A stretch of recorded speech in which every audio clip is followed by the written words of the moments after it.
Баршаңызға сәлем достар, менің каналыма қош келдіңіздер. Менің каналыма тіркеліп кетуді ұмытпаңыздар. Біз бүгін сіздермен қуырдақ жасайтын боламыз.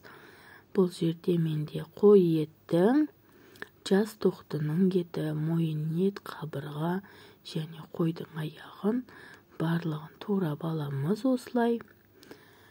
Барлығын енді қазанда қуыратын боламыз.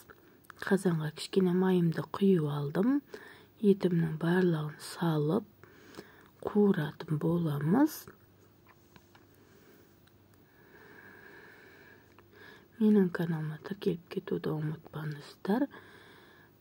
Мен осылай қайнағаннан кейін пиязымды салдым. Бір 40 минуттай қайнадым. Енді дәмдеуіштерімізді саламыз.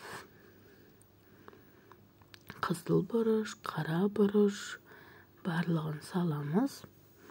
Осылай бір қайнағаннан кейін тұзымды салып алдым дәміне қарай.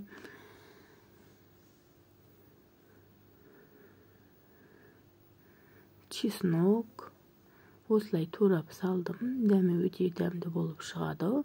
Чеснок салсаңыздар, мен мына жерде картоп салып қойдым астына.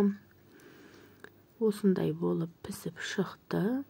Тарелкаға осылай ыдысқа салып аламыз.